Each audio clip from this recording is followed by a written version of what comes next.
Salve galera, mais um post, um depoimento aqui agora em homenagem a Rodolfo Pamplona Filho, o cara que foi meu professor numa pós-graduação, em duas pós-graduações na verdade, uma em Direito Civil, na qual não peguei título, e uma em Direito do Trabalho, Processo de Direito do Trabalho. Primeira vez que eu ouvi falar de Rodolfo foi na Católica. Eu era estudante de Direito da Católica, jovencíssimo estudante de Direito, juveníssimo estudante de Direito. Quando vi um cara cabeludo gritando lá dentro de uma sala de aula, era Rodolfo Pamplona, já botando para quebrar ali e jogando duro mesmo. Eu fiquei assim meio perplexo, pô, esse cara é muito doido, brother. Parece até que ele deu uma aula para minha turma, só me engano, da professora Adélia. E eu lembro até daquela música da Legião, né? Acho que é 3x4. A professora Adélia, a tia de Lamar e a tia Esperança.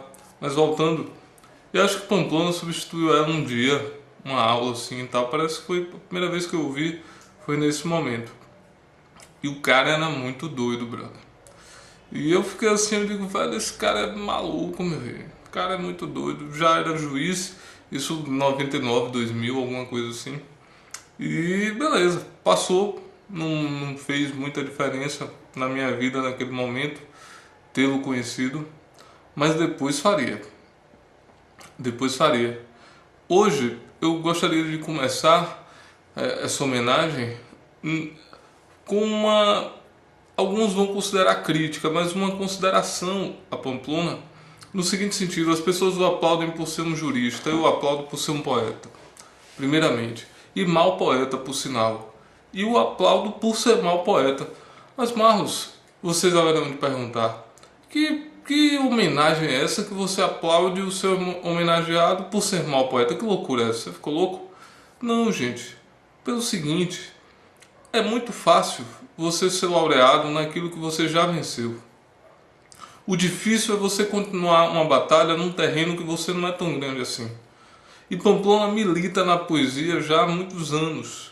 E hoje em dia ele escreve um poema por dia, joga no blog, às vezes mais de um e tal e tal. Ele tem 2 blogs de poesia, está lá todo dia no Facebook, no e-mail, nas listas, jogando sempre poesias e tal.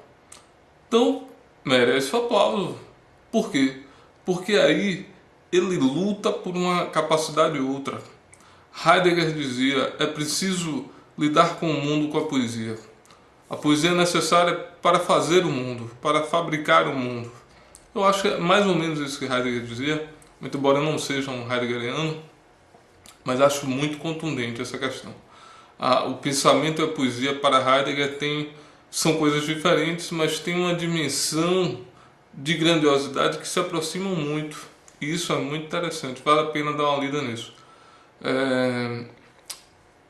Nessa perspectiva, a atitude de Pamplona de encontrar a poesia, de seguir com a poesia e de tentar consolidar uma luta de poeta tem a minha maior admiração. Mais do que admirá-lo por ser juiz, porque juiz qualquer um é, basta decorar uma porrada de coisa e fazer a prova. Mais do que ser juiz é ser poeta, porque aí é preciso genuinamente ter algo que pulsa dentro de você, explode consigo e te leva além. A poesia não perdoa, senhores.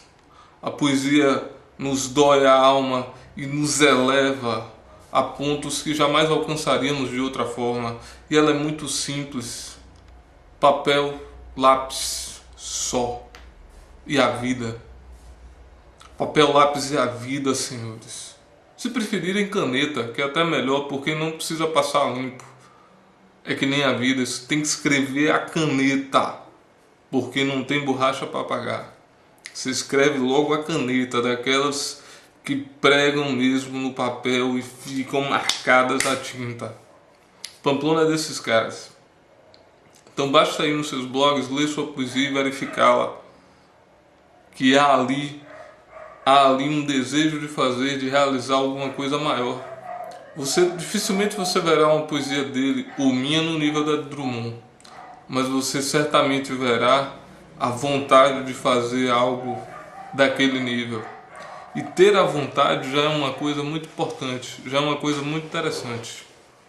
É necessário que nós lutemos cada vez mais para vencer essa batalha com a poesia, porque a poesia arrebatadora é fundamental. Deixa eu só fechar a porta aqui.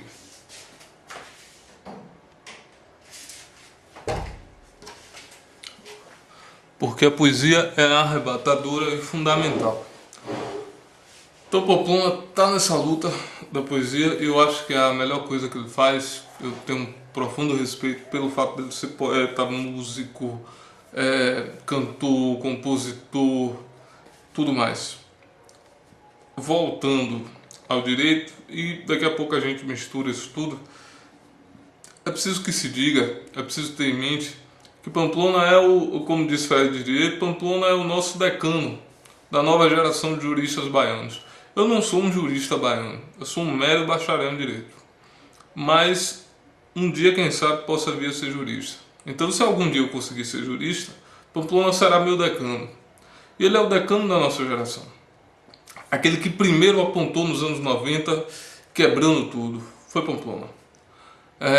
Quando o Fred estava perto de sair da graduação, Pamplona já era juiz. Por aí você tira o tamanho do problema. Muito embora eu acredite que hoje o Fred já o tenha superado. Mas o que em Fred sobra em direito, sobra em Pamplona na horizontalidade. O que é que eu quero dizer com isso? Pamplona atua da música, a poesia, as artes, a loucura, ao arrebatamento. É uma pessoa de arrebatar. Pamplona é uma tsunami, cara. Ele vem com tudo, sabe? Ele vem como aquela grande onda que sai devastando a tudo no sentido positivo, no sentido de um alcance da ternura. Não que Fred não tenha isso, tem, mas em menor grau nesse caso. Fred arrebata já mais pelo pensamento, que Pamplona também tem, fortemente. Mas Pamplona traduz uma emoção maior do que a de Fred. Sabe? Fred é um cara mais frio se comparado a Pamplona. Pamplona é pulsação mesmo de sentimento pura. É um cara que eu jamais vou me esquecer. Um dia a gente conversando, não me lembro agora de que, na fax. E eu era muito apegado a Pamplona, muito mesmo. Eu estava em Salvador sozinho, meio perdido, tal, para onde é que eu vou e tal. E sempre dialogava com Pamplona muitas questões que eram muito sérias para mim, muito graves. E quando você é muito jovem, você tem 24 anos, você não sabe muito bem para onde ir. E naquele momento o diálogo com Pamplona foi muito importante, porque era uma pessoa na qual eu podia confiar. E nos abraçamos, ele me deu um beijo na testa, até hoje eu lembro disso. Eu fiquei emocionadíssimo com aquilo, porque foi a atitude assim de um irmão mais velho, sabe, de um pai, de um primo mais velho, de um amigo, de um grande amigo. Eu fiquei muito emocionado com aquele pequeno gesto, mas que para mim foi uma coisa muito importante, tal, porque era uma pessoa, porque eu tinha e tenho grande consideração e grande respeito. Tenho muito respeito a ele também pelo fato de que ele tenta pensar o diferente. Agora ele tenta pensar o diferente calcado na tradição. Não é a porra louquice pela porra louquice, não. Ele tenta pensar o diferente, tenta chegar além, mas calcado numa tradição. Acho que isso é muito valoroso. Acho que o caminho é esse. Acho que tem uma trilha aí a seguir. Ele está fazendo agora um segundo doutorado sobre assédio moral. Inclusive eu já escrevi sobre esse tema numa pós-graduação em Direito do Trabalho coordenada por ele na Juspod Uniana na época, em 2007, 2008. E ele retoma esse tema agora no segundo doutorado dele, considero importantíssimo. Estou ansioso para que saia esse livro, que ele publique o mais rápido possível, porque é um tema de extrema importância, de extrema lucidez, um tema que precisa de pessoas assim com sensibilidade para o verificarem. Inclusive acho que esse tema tem que transitar por um pouco de filosofia, de sociologia, de filosofia, sociologia, psicologia. Acho que um livro que tem que ser lido para tratar sobre essas relações, porque no fundo são relações de poder. Eu acho que tem que ser lido o George Agamben, tem que ser lido o Microfísica do Poder, de Foucault. Acho que é interessante. Acho que o próprio Zé Guilherme Melchior, no seu tratado sobre Foucault e o niilismo de cátedra, acho que vale a pena dar uma lida. Então, estamos aí. Por que as palmas para Pamplona? Porque Rodolfo é um cara que ele te dá uma abertura para você ir para o enfrentamento mesmo. Quando eu o conheci mais propriamente, eu estava na pós-graduação da Fax. Eu tinha ido fazer essa pós-graduação com uma grande amiga minha, a cantora Luciana Lucena, que tem músicas no YouTube, inclusive uma parceria minha com ela, uma música chamada Eu Te Amo e Só, música fantástica, podem ouvir e tal. E Luciana falou da pós, eu digo, pô, Lu, vamos fazer e tal, e ela disse que ia fazer, eu fui junto e fizemos, só que no primeiro semestre ela abandonou e eu fiquei lá sozinho. Aí é punk, né, velho? Pô, se fosse com Luciana seria mais agradável ainda, porque ela é a mulher mais solar que existe em todos os tempos, a mulher mais linda que eu já vi na vida. Hoje ela é cantora no Rio de Janeiro, nem sei se advoga mais. Acho que ela está mais na carreira artística do que na militância jurídica. E com razão, porque ela é a arte em pessoa, a pessoa mais luminosa que eu já encontrei na vida. Então entrei com o Lu e tal, fizemos uma dupla e fizemos o primeiro trabalho, porque a Pós da Fax tem muito essa força de seminário. Acho que Pamplona tinha ali um interesse de formar professores, de docência mesmo. E aí eu fui com tudo, quebrando tudo, numa perspectiva bem filosófica e tal. E acho que até surpreendi porque ninguém dava muita bola pra mim e tal. Até hoje muita gente não dá essa bola toda e eu não estou muito preocupado com isso, até porque eu lembro sempre de Kant, sapere aude, ousa saber, quando Kant naquele texto fantástico que é Iluminismo disse, pense por si mesmo. É o que eu faço, eu penso por mim mesmo. Se eu for depender de Alexis para pensar o que eu penso dos direitos fundamentais, não adianta nada, ele já disse isso e centenas de milhões de pessoas já repetiram o que ele disse. É necessário dizer diferente, dizer além. Se você não acredita que pode superar Alexis, o que é que você vai fazer da vida? Supere Alexis. Supere-o. Não duvide que é possível superá-lo, porque é possível. É plenamente possível superar esses caras todos. A gente vai passar o resto da vida para falar de direitos fundamentais do Brasil citando Ingo Wolfgang Sarlet. Será que não é possível superá-lo? Será que a gente vai passar o resto da vida para falar de direitos humanos falando de Flávia Piovesan? Será que não será possível superá-lo? Vamos parar com esse joguinho de citações. Vamos pensar, gente. Há uma abertura de mundo que está aí. Se as pessoas não fossem ultrapassar o que está posto, Steve Jobs não teria mudado o mundo 3 vezes. Steve Jobs mudou o mundo e é necessário que o mudemos também. Cada um de nós precisamos ter essa força para ter essa consideração e alcance de uma meta ambiciosa de fazer alguma coisa diferenciada na realidade. E eis o meu aplauso a Pamplona, porque ele é um cara que tenta fazer diferente. Pode não conseguir na magnitude que eu estou falando, mas tentar é surpreendentemente importante, sabe? É fundamental fazer essa tentativa e ele encoraja essa tentativa dos seus alunos. Vá ser feliz. Quantas vezes eu ouvi dizendo isso aos seus alunos? Vá ser feliz, meu irmão. O que é que você está fazendo aqui perdendo tempo infeliz, fazendo direito? Você gosta de música? Vá ser feliz. Procure a sua música, cara. Procure aquilo que lhe toca a alma. Não perca tempo com questões menores, porque de nada servem. Alce seu voo. Talvez essa foi uma das maiores lições que eu aprendi com Rodolfo. Rodolfo é um cara essencial nessa medida. É um cara que do começo do ano estava no simpósio da Múltipla, com 15 dias de operado, e estava lá falando, 40 minutos de fala. A mulher dele nem queria que ele fosse. Tem um vídeo no YouTube, no canal do portal Múltipla. Você pode ver esse vídeo, ele trata de assédio moral no vídeo. E é muito legal, uma perspectiva muito diferenciada, muita classe, muita lucidez. E além de ser lúcido, ele é lúdico. Eis aí uma das melhores características de Pamplona, porque ele mistura o lado lúdico com o lúcido. E isso é uma coisa que poucas pessoas conseguem fazer. Consegue transitar entre os dois hemisférios, consegue transitar entre a linha do que é sério e do que é risonho, do que é sisudo e do que é brincalhão. Ele transita muito facilmente entre essas esferas do que é dogmático e zetético. Eu tenho o maior respeito por Rodolfo Pamplona justamente por isso. E gostaria de ser seu aluno novamente. porque hoje me considero muito mais preparado para esse enfrentamento. Espero que uma hora dessas eu irrompa no mestrado da UFBA e seja seu aluno, porque aí a gente detona a clarividência do pensamento jurídico baiano e quiçá brasileiro. Porque o desafio está posto, gente. Não é só decorar a Constituição e arrotar todas as regiões dos TRTs do Brasil.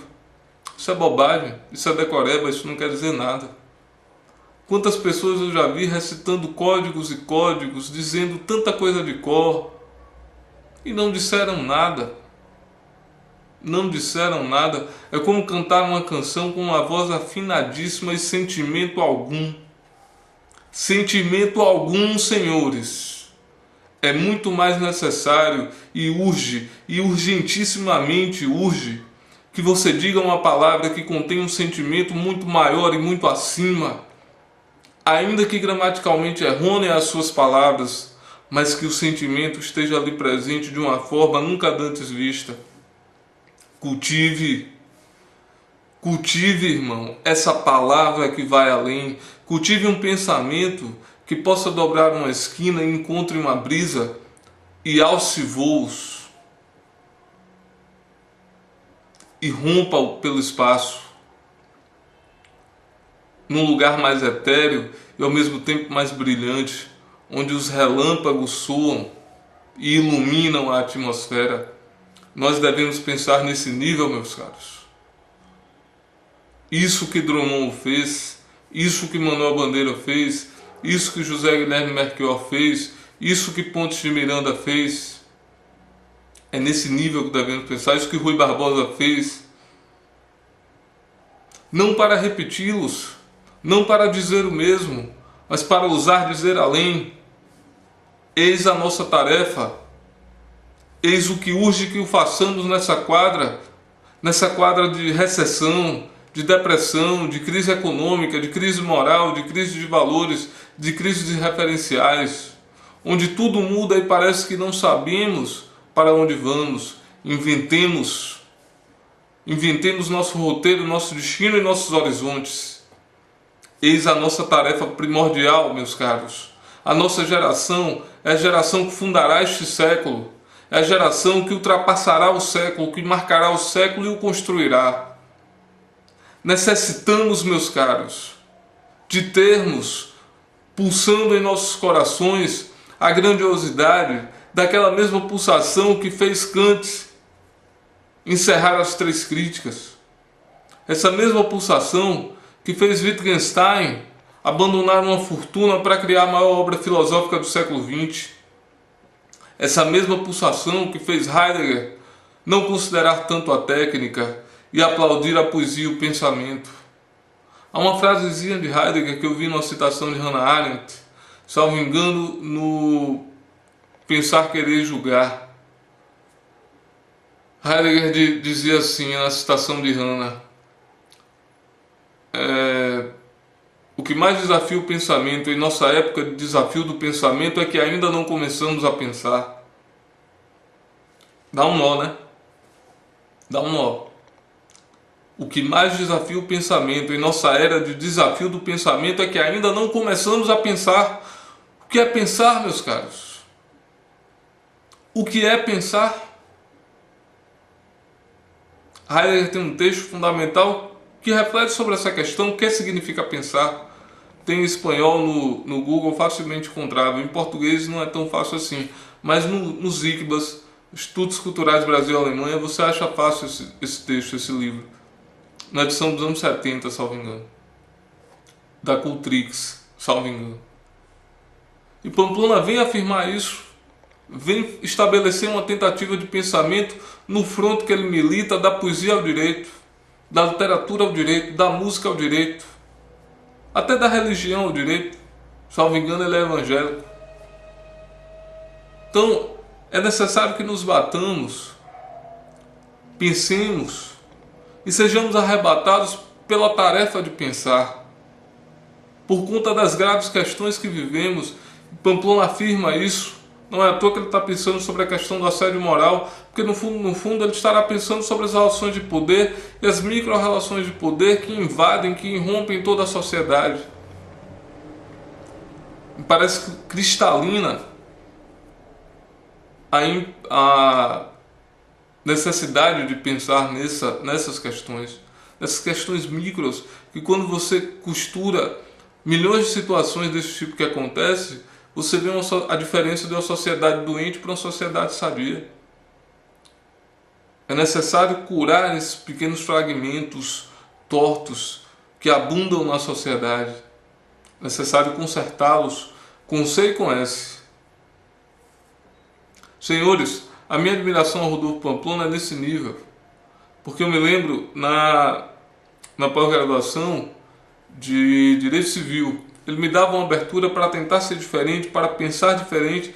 Me lembro que o livro que mais me marcou naquela época, o livro jurídico que mais me marcou naquela época, foi um livro da professora Judith Martins Costa, A Reconstrução do Direito Privado, A Boa-Fé e o Direito Privado.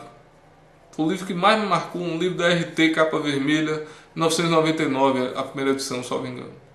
Muito lindo o livro, muito bem cuidado, com autores muito interessantes. Eu recomendo esse livro, acho que a edição está esgotada.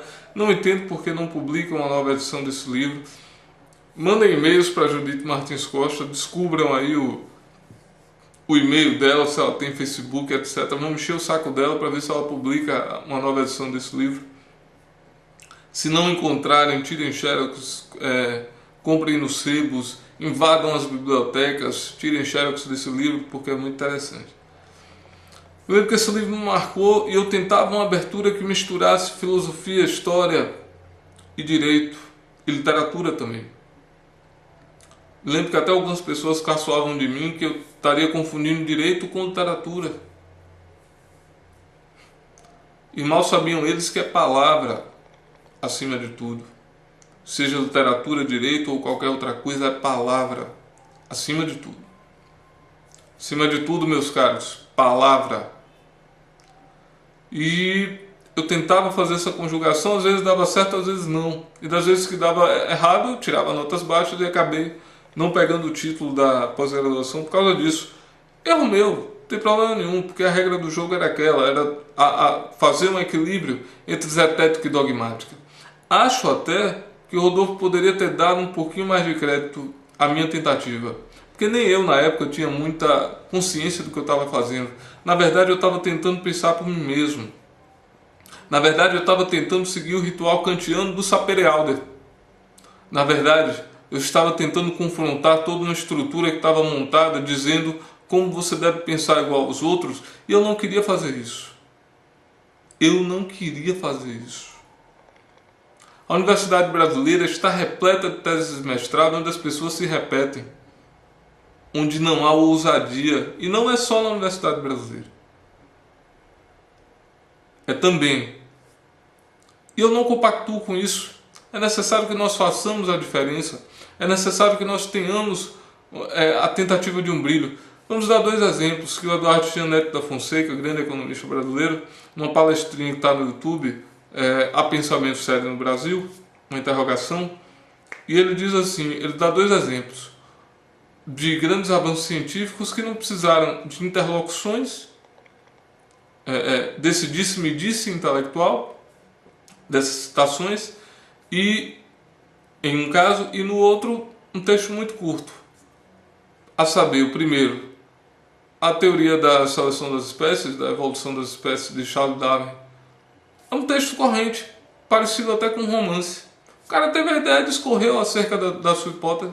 Simples assim. Qualquer um escreve aquilo que tem na ideia. O problema é ter essa ideia. O problema é desamarrar da sua mente as amarras que estão nelas, desamarrar esses véus e soltar sua imaginação e enxergar o que está na sua frente, que às vezes é muito óbvio, mas o óbvio só é óbvio para a mente preparada.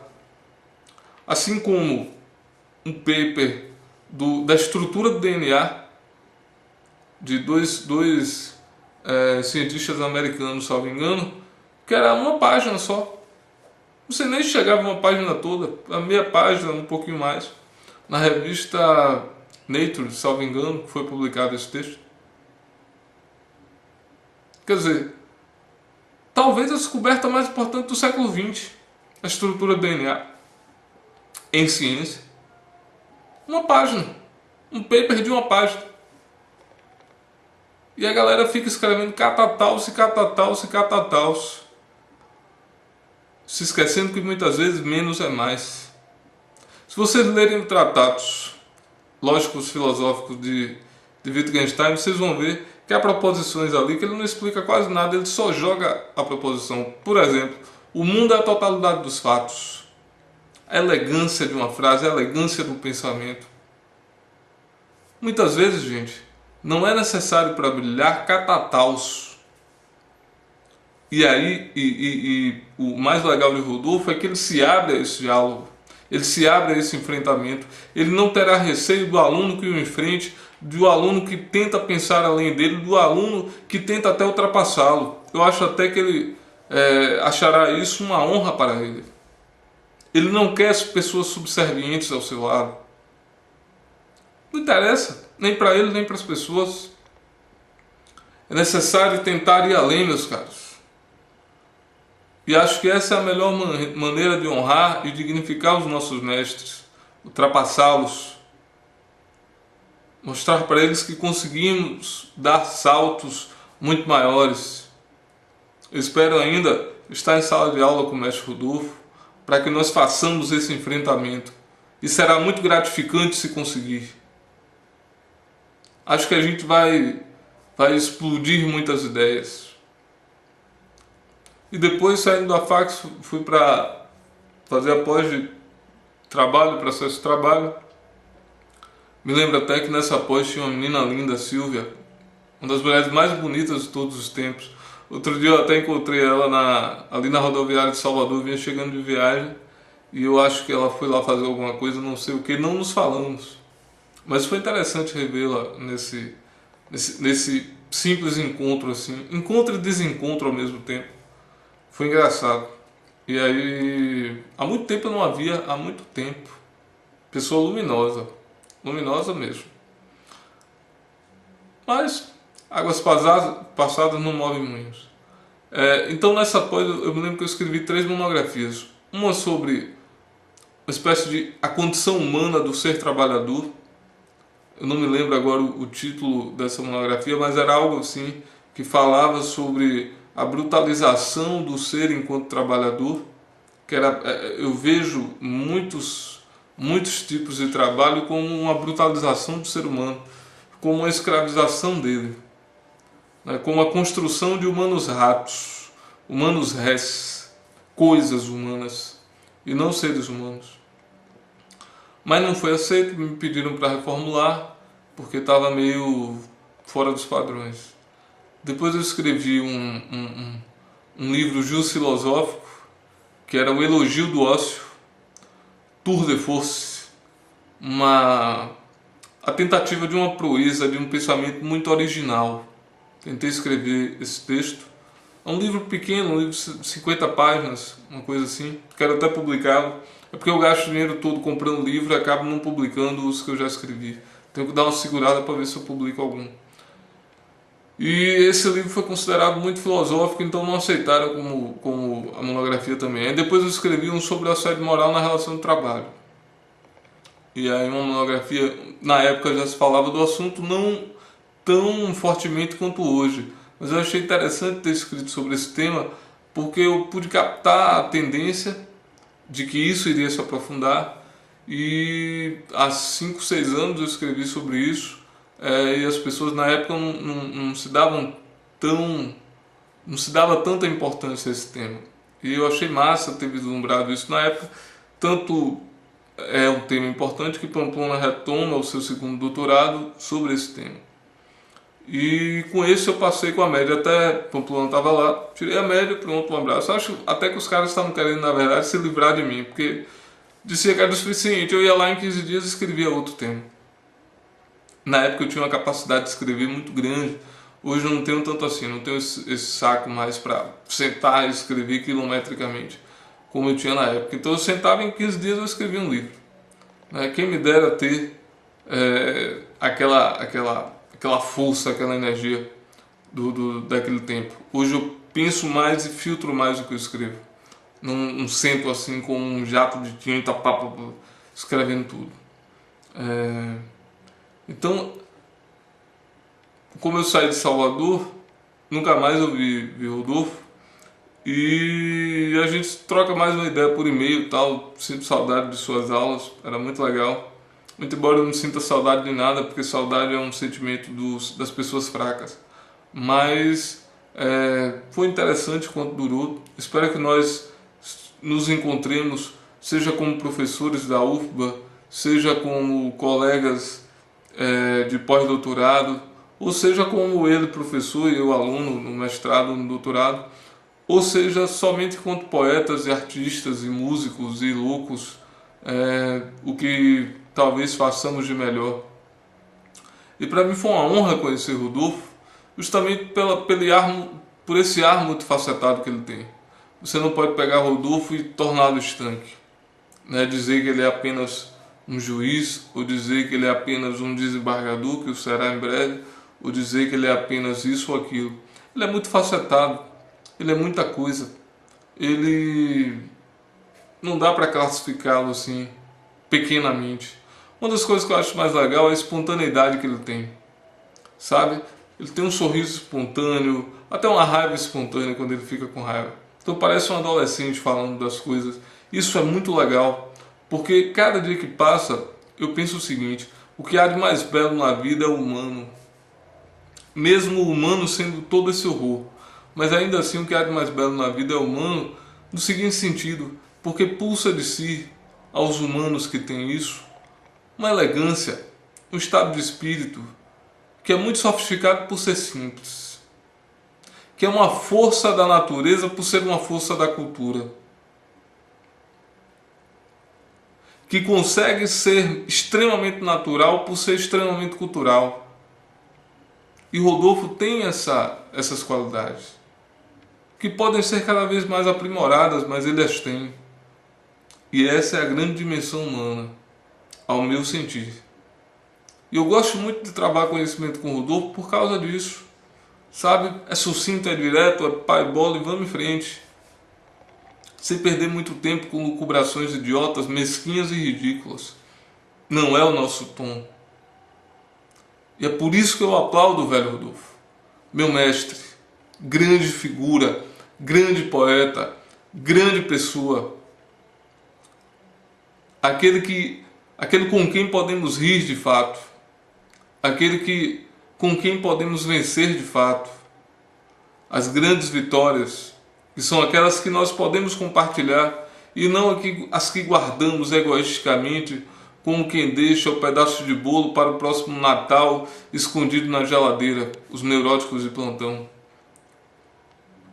Pamplona tem essa outra qualidade, é um cara generoso. E isso é massa. Sabe, nesse sentido, eu acho que a junção dele com o Pablo é muito legal, porque Pablo é outro cara generoso, gente finíssima. Um dia eu ainda boto um post pra ele também, que é um cara de quem eu gosto muito também. Então, a ideia é essa, Pump. Dê de maluco, jogue suas aulas no YouTube, cante, dance, sabe, se divirta, continue com suas ideias, escreva muito, ensine aos seus alunos e, se possível, peça-os para que pensem por si mesmo. Peça-os para que nós possamos reconstruir esse país, um país que está com a infraestrutura arrasada, um país que necessita que façamos 500 mil engenheiros por ano, um país que necessita que pensemos em altíssimo nível para em 100 anos sermos a cultura que levará o mundo a um grande entendimento, a um entendimento multifacetado, democrático, de um espírito de comunhão, ao invés de confronto, um espírito de carnaval no seu melhor, no que há de melhor nisso, um espírito à la Cartola, de falar com as rosas, um espírito que tem essa delicadeza de falar com as rosas, meu caro. Cartola ao mundo todo, o façamos. Construamos um pensamento arquitetônico que construirá o mundo, uma arquitetura cultural, uma arquitetura humana, a arquitetura da superação. Que o façamos, que sejamos E aí eu convoco o Rodolfo para que nós sejamos as pessoas que digam isso, as pessoas que façam isso, as pessoas que sejam elas próprias a mudança que querem ver no mundo. Acho que o Rodolfo é um cara assim. Que possamos construir uma nação que encaminhará o planeta e o universo. É possível fazer isso. Agora, para isso, precisamos resolver o problema do ensino fundamental.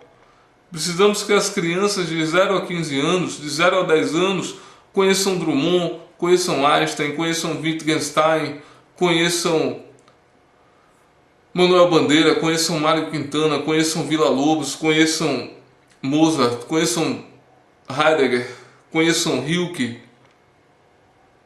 que possam sentir a força da arte dessas pessoas, a força do engenho dessas pessoas, conheçam Casimiro Montenegro, conheçam Cristóvão Buarque, conheçam Lenine, conheçam Salinger, conheçam Camus. Precisamos construir uma nação que abrace o sonho de um planeta que possa ser igual, que possa ser multifacetado, que possa ser colorido, que possa ter um respeito entre todas as pessoas. E eu acredito que Rodolfo é um cara que milita nessa batalha do entendimento, do caráter, da ética, da perseverança, de uma luta que confronte, que avance o pensamento. Essa é talvez a maior missão que temos, porque hoje no mundo impera o medo. E não podemos deixar com que o medo impere no mundo. É preciso que impere no mundo a coragem do supremo abraço, a coragem do aperto de mão, a coragem do beijo ao irmão fraterno que somos todos nós. E essa é a maior lição que fica de um cara como Rodolfo, assim como de um cara como Pablo. A lição do entendimento, meus caros. A lição daqueles que querem construir um mundo melhor e ser pessoas melhores para o mundo. Agradeço a você por ter tido a oportunidade de te conhecer, Rodolfo. Grande abraço, vamos à luta. Parabéns.